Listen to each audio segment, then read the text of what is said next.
Hey guys, Kalltorak here.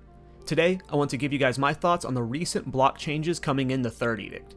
These changes have the melee community in an uproar, and I kind of get it. I have played many different block builds, and I can see a lot of negatives, but only a handful of positives with these changes. I might understand why GGG is trying this, but I don't know how it will go. Before we dive in, if you're watching this the day it came out, we will be live later with the Path to Exile podcast with special guest, Darth Microtransaction. We will be talking about all the exciting new build-making possibilities coming up in the next patch. Come hang out at 3 p.m. Eastern over at Miso Shiro's channel. So, let's explain block. First, there is passive block. In PoE 2, the way passive block worked is you have a chance to block any incoming strike or projectile passively as long as you are wearing a shield or something giving you a chance to block. This block would fully negate all of its damage, and the cap was 75% for everyone. You were not able to block area of effect damage sources. The only way you could do this was via the Ascendancy passive Turtle Charm from Warbringer. PoE 1, this works differently. Everyone's cap is 75% and everyone has Turtle Charm baseline. This from a gameplay feel perspective, and in this video, I want to emphasize gameplay feel. But the way it's set up just makes sense and it feels good.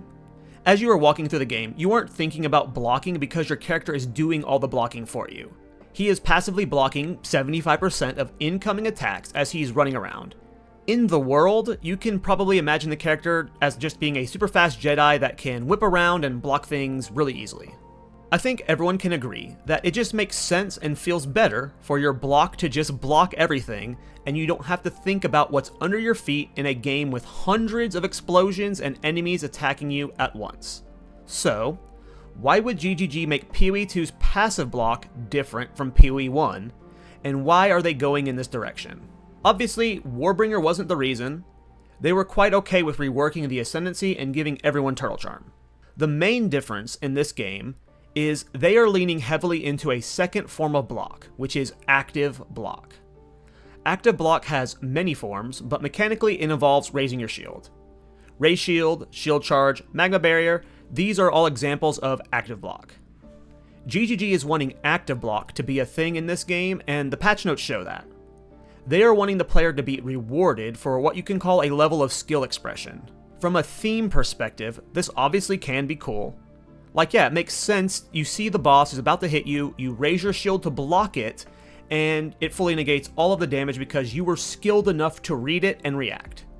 In theory. In 0-1, I got more use out of active block, but let's talk about 0-2, Dawn of the Hunt. Active block, for the most part, was pretty useless outside of the campaign. I usually only use active block in Trial of Secamus, since it prevents honor loss. But active block didn't really have a place in the game. A large part of this is because of how powerful passive block is. With 75% block cap, which you could get much higher with things like the Anvil or Lucky Block from Svalin, there was literally never any reason to ever use active block at this point.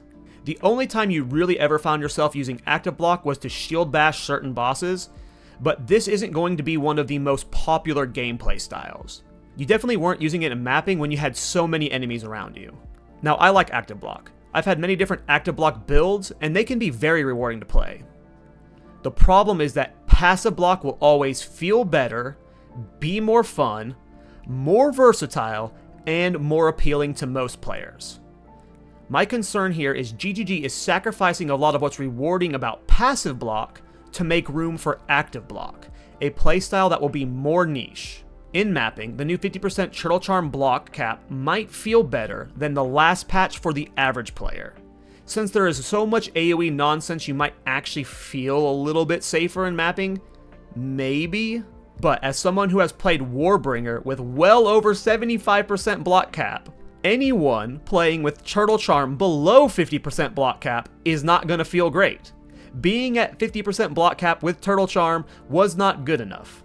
And yeah, block is potentially ruined for anyone who has felt that power from Warbringer. I went from pretty damn unkillable last patch to now having to take glancing blows to reach 75% cap again. This was going to feel awful on my first venture back in the Warbringer. I know there's a lot of math going around right now about how impactful or not impactful these changes are. Honestly, even with the passive tree, we won't know until we get to play it. I'm not really a math guy when it comes to this game, I can't comment on that, but I just know it's gonna feel probably not good.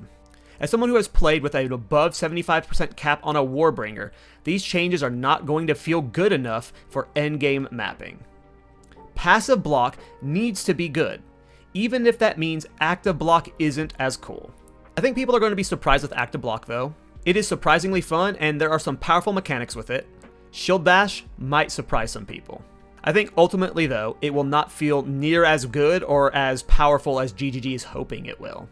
The feel of just being able to turn your brain off and have your character passively block things for you will always need to be a thing in a game where you are potentially taking just this many attacks per second.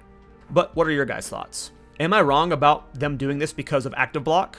Are you excited for the changes? Or are you dooming super hard? If you're new here, please like and subscribe. Apologies to the Darth microtransaction, we once again ran out of time. Take care boys, see you in the next one.